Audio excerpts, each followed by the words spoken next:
Often Congress examines the issue of border security. The focus is limited to the land border and the southwest border in particular. Meaningful discussion about border security must also include America's maritime borders. Our nation has thousands of miles of coastline, lakes and rivers, and hundreds of ports that provide opportunities for legitimate travel, trade, and recreation. At the same time, these waterways often provide opportunities for terrorists and their instrument, drug smugglers, and undocumented persons to enter our country. I'm pleased that today's subcommittee, however, is examining maritime security and how law enforcement agencies can work cooperatively to combat these threats.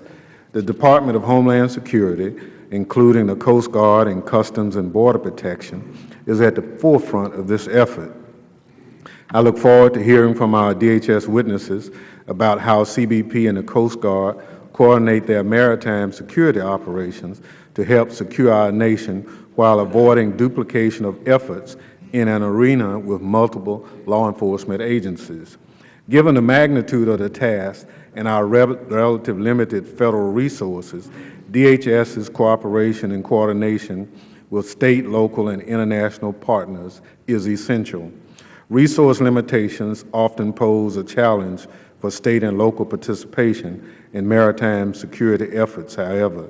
State and local governments frequently lack adequate funding to deploy the personnel and vessels necessary to operate in the maritime environment.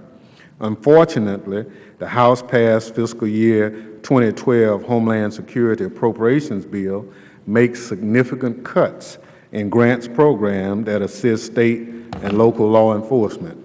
Specifically, the bill would cut grants for state and local programs by $1.23 billion, 55% less for FY 2012, when compared to FY 2011 enacted, or $2.1 billion below the President's request. These cuts, if enacted, would undermine local law enforcement maritime security efforts. For example, in places like Harris County, Texas, represented by Sheriff Garcia on our witness panel, these cuts would seriously provide consequences for their ability to help ensure the security of the Houston Ship Channel, which is home to numerous petrochemical facilities. Similarly, Sheriff Danelion points out in his testimony, Operation Stone Garden has been essential in his ability to deploy officers in his community.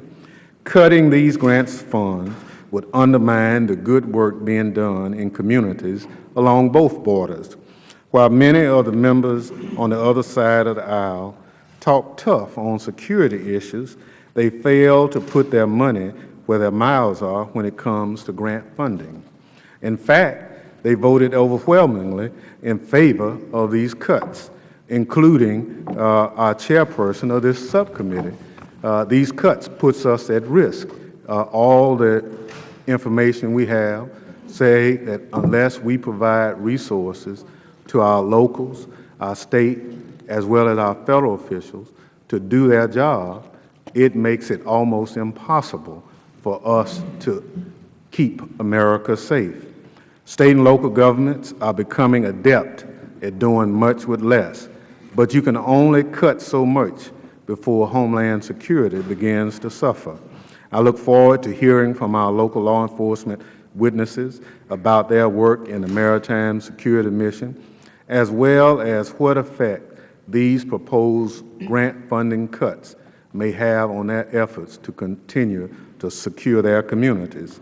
I thank the witnesses for their service to the communities in our country and for joining us at this hearing today. I yield back the balance of my time.